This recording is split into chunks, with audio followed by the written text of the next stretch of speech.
Hey everyone, welcome back to the Spark Faith podcast. I am so excited that you're here with me today, and we are going to talk about how to get through this holiday weekend, or any holiday weekend, or any holiday, or any party, right? These are the absolutely top tips to getting through this and staying on your plan and sticking with your goals and coming out on the other side not bloated and not feeling gross and hungover and all the things, right? This is all about that. And so if you've made a different choice, then you can just keep moving on. If you really want to move forward, though, on your goals, which I know you do, really, you'd love to figure out how to not let this thing or any kind of outside circumstance start to trip you up, right? So here we go. I have so much good stuff for you today. It's amazing. Such good stuff.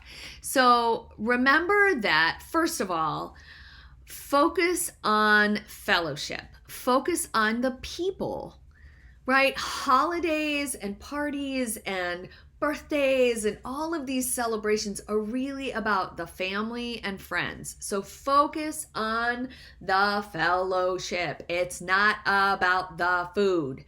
I know there's all kinds of emotional stuff that goes along with holidays and certain foods and all those things. And it's super easy to get caught up in what you've always done.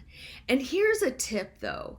If this year you're in a different place and you're really wanting to move forward on your goals, then you just skip it for this year. It doesn't mean it's forever, right? It's not never, it's just not now. So let's focus on the fellowship, not the food. And we're just not going to focus on the emotional stuff around the food right now. And I have a podcast last Friday about defining your relationship with food, and you might want to grab that one and listen to that one because you really need to have a different relationship with your food. But that's not what we're here for today.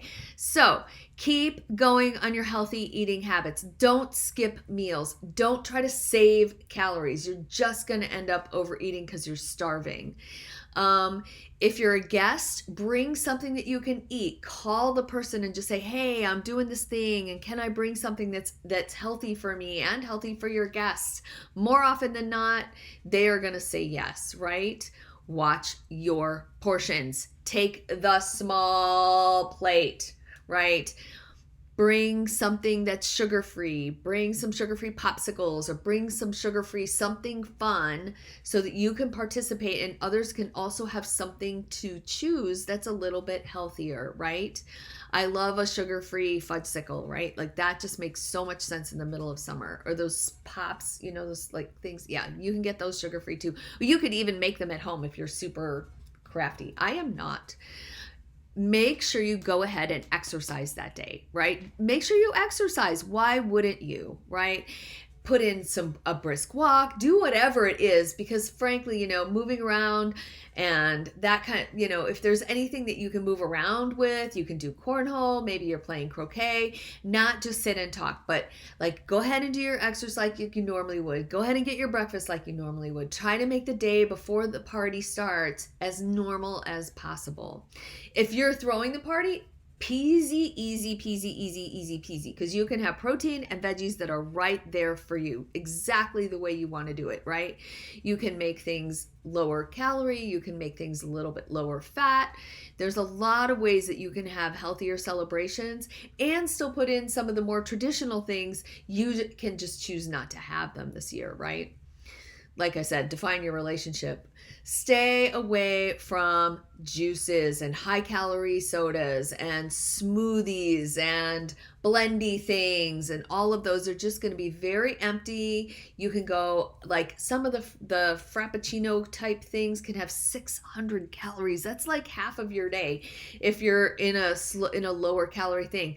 Also alcohol, right? Alcohol is lots of calories and carbs, and so you really do not want to do that. Not only that, but then it sort of lowers your defenses, right?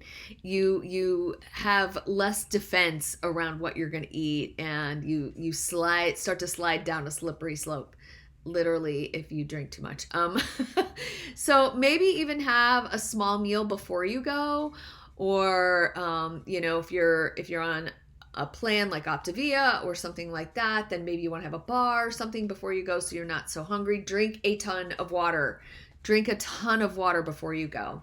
At the picnic, do your best, right? Find the healthiest foods you can there. Pick your protein first.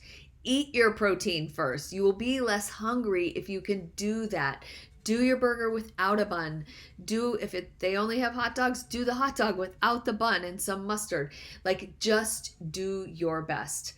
Do not keep the leftovers. If you're having the party, send the stuff home with other people. If you're leaving the party, do not let them give you anything, right? So on that, do your best not to gain over the holiday weekend, right? You can lose over a holiday weekend, like you not lose control, but you can lose weight over a holiday weekend if you really stick to your guns. And remember to focus on the fellowship, not the food, right? We're going to focus on the fellowship and not the food this year. And we're going to make sure that you don't have to break down just because this is happening or that's happening or this is happening or that's happening. So offer to bring food. It's really not about the food. It's about your friends and your family. Love you all. Have a great 4th of July. Happy, healthy eating. Blessings.